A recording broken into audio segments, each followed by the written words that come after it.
when people talk about now, I always know that it comes from then. There's nothing it's a journey. There's nothing that just comes from nowhere. So it's almost like a spring of water. No matter how small the spring is, there's somewhere it's coming from.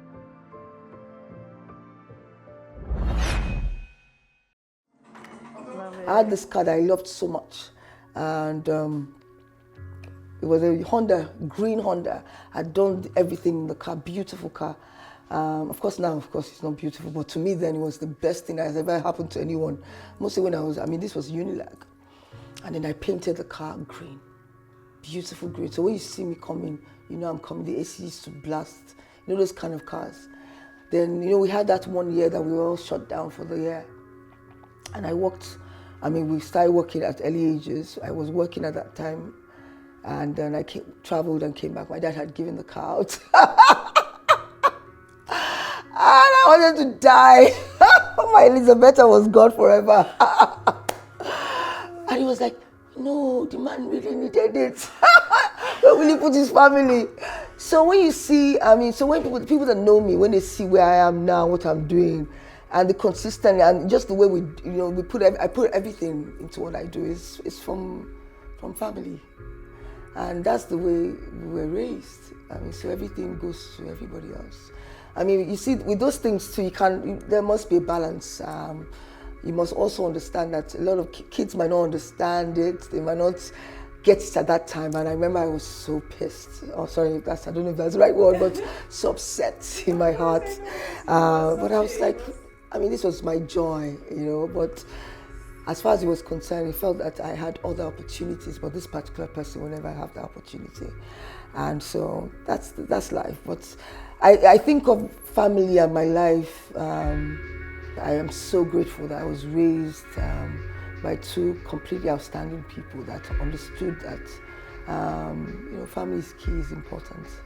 We're always laughing, because my dad was a jokester, and then we had two siblings and that's how we are now, just like that. So even with work, sometimes I think my staff think I'm crazy because I'm always constantly trying to say, okay, look, we can't continue to work like this. We have to, have fun and enjoy what we are doing. And also the kind of thing that we do, and I'm just throwing back and forth. We deal with so many things that sometimes can be it can break your heart. When you're talking about cancer and you're dealing with women issue, maternal mortality and all those kind of things. And then you see the numbers sometimes are getting worse and you're doing so much work. So you have to find a balance of your life and say to yourself, what gives me joy, and be able to find and put that around you. And that's the way I feel that it's always been for us. Of course, no family doesn't have its tragic points or its challenges. And that kind of led me to where I am. It took me some years to decide what I thought I was always going to be a lawyer or a banker. So my first stint of life started with banking. So I liked money. So I just wanted to be counting and seeing money. I didn't understand. I just knew that I'll see the money, I count it, goes into my bank. So that's the way, because my mom was a businesswoman. So those times you don't take money to the bank. So she used to just sit around and say, okay, you count. So I used to count money from an early age. So we just sit down there, we'll be counting. So that's in my mind, I just could see currency. So I thought the only people that deal with currency is bankers. Let me just go and work in a bank. And then, so I went to Unilag, then it was 5 years because we had a 1 year shutdown. So when people say, oh, these things I said, it's like a circle of life. All these things we're seeing now has happened years ago. We forget. Because we were home on ASU strike for a whole year. And that's when we saw the exodus of people moving abroad. So people used to keep their kids at home till after university. So masters was the only thing people did abroad. But after that happened, people started going for university, and they started going for secondary school. And it's always been because something has happened in the country and people just feel that they have no hope. No, nobody's fault really. So a lot of people went abroad, including people I knew personally. So it's not something, I just wanted to be here. I went and came back. I just wanted to be in Nigeria. I don't know what it was. My parents were those kind of people that they kind of respected your view if you could prove to them the reason why. So I said I'm working, and at that time I was in some fellowship in University of Lagos called Sovereign Army, and I just loved my people, my tribe. So I just kept on saying, no, I don't want to go yet. If it doesn't open in a few months, then I'll go, and it just never happened. And so I stayed back in Nigeria, and it was actually one of the best decisions I've made. So yeah, I mean, there's nothing wrong with going abroad. Everybody has their own path. Yes, and my path was a bit different. So, but I then went to do my master's in the States. So I got in to go and do an MBA, of course thinking I was still going to count money. And then I started working for a volunteer organization called Volunteers of America. And that's when my stint into non-profit world came. And didn't tell anybody, but changed it, started doing public administration and NGO focus. And then I graduated, and everybody was thinking they were coming for MBA graduation. My parents were looking at me, how are you going to survive? How are you going to eat? I had no clue. But I just felt to myself, this was what I was supposed to be doing. So I started searching, trying to find people that were doing non-profit work in Nigeria. At that time, there were not many people. In fact, you could count them on your fingers, and they were always like United Nations. They came into the country as directors or something like that. But there were not many people that this was their career. And then I met someone and said, oh, I'm going to start a non-profit in Nigeria, let's go. I just came back, and that's where it started from. But I knew from the beginning I wanted it to work. I wanted to do it well. And so I just knew from, and that was also from family. Anything we did, everybody wanted to do it well. I mean, even games we played, as close as we were, when you are playing games, everybody's like, it's like almost you kill each other to win, so we had that fighting spirit as well. And that's why I don't like playing games today, because I felt that it makes you quarrel and fight and everything. So I'm always like, even in the office when they're playing games, I'm like, oh, I don't want to play any game. But it was fun. So I came back, I just knew, I said, if this is what I want to do, I have to do it well. I have to do it that if anybody asks who is good in this thing, they will know it's me. But I didn't know where I was going. So I just kept on just believing that my path will find itself. And it did. I mean, I still have a long way to go. I keep on telling people I'm just kind of in chapter 1, maybe going into chapter 2 of my life. So I still have a long way to go. But it's been a good ride. It's been very interesting. A lot of challenges, a lot of failures, but challenges must come. That time of going down to yourself and asking yourself, my goodness, what am I doing in my life? It's not going, it's normal. It's going to come. Rich or poor, beggar, thief, billionaire, ambitious, everybody goes through it. Everyone goes through it. Some people just mask it a bit different. Some people find solutions faster. I have friends that are big millionaires and billionaires, and they've gone through losing everything, and they've started again. And when they tell you their story, you'll be like, I mean, if you can lose everything, someone that is such a brilliant mind, and then you begin to ask yourself, my goodness, if this can happen to Osayi, it can happen to any one of us. But you have to remind yourself that everyone's journey is different.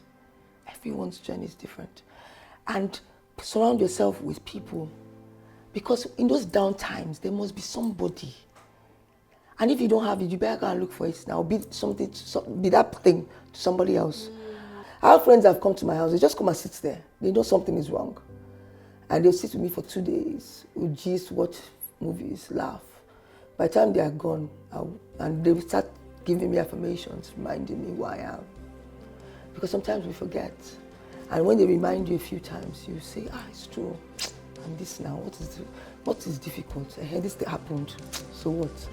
By the time they leave, you two, you get up now, put on pancake on your face, put my wig on, wear my high heels, I'm ready to go.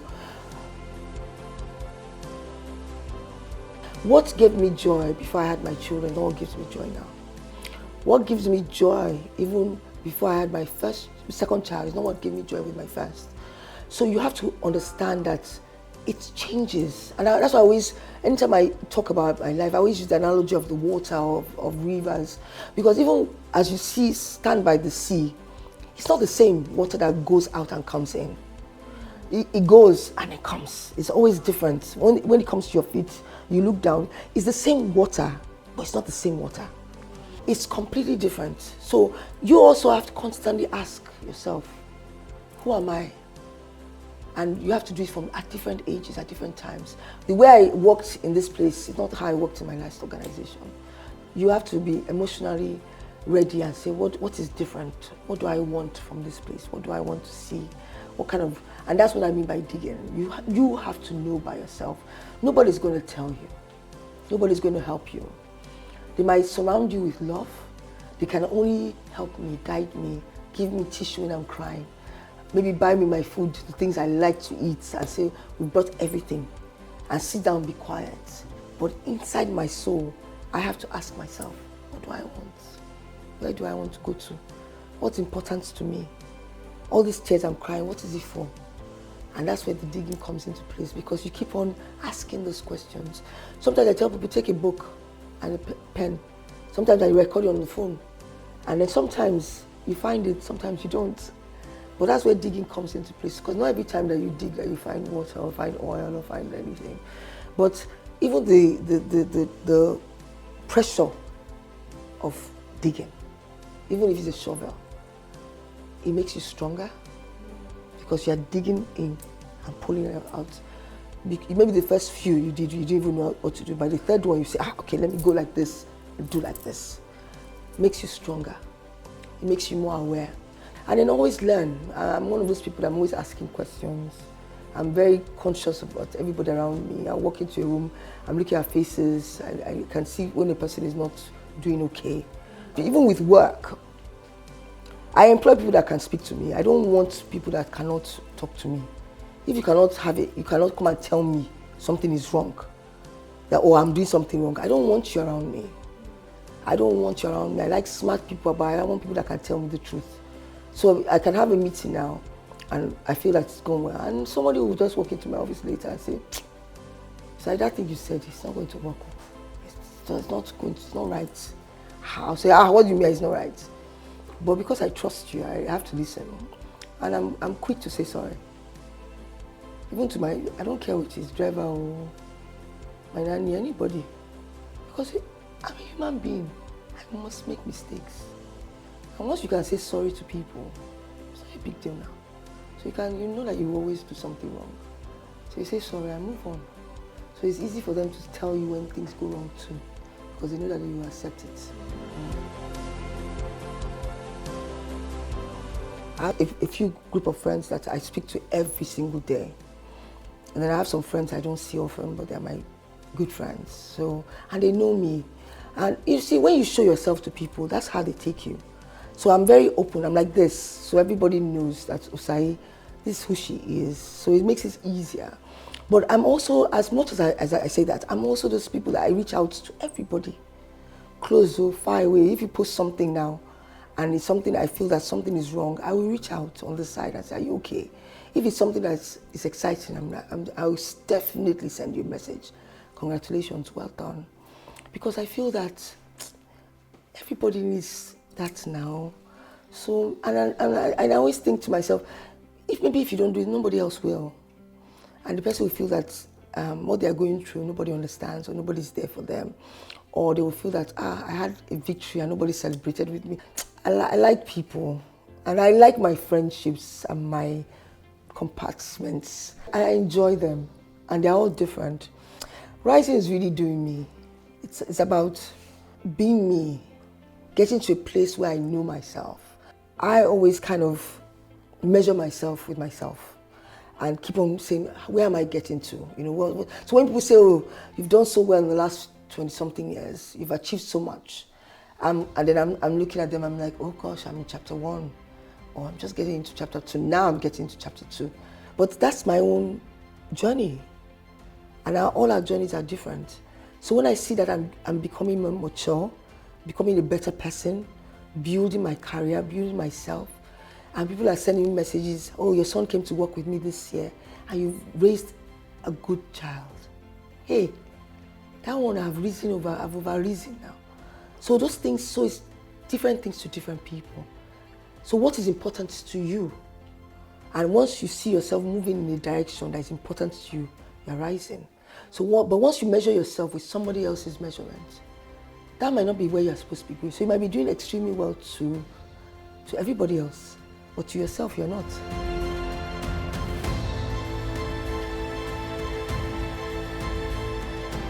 So my name is Osayi Alile. I'm a builder, I'm a connector, but I'm also a person that is passionate about finding joy and laughter and just being happy and finding myself. I want to rise, I just want to continue to rise, regardless of what it is, where we're going, I just want to continue to rise. I look back and say, indeed, it's been worth it.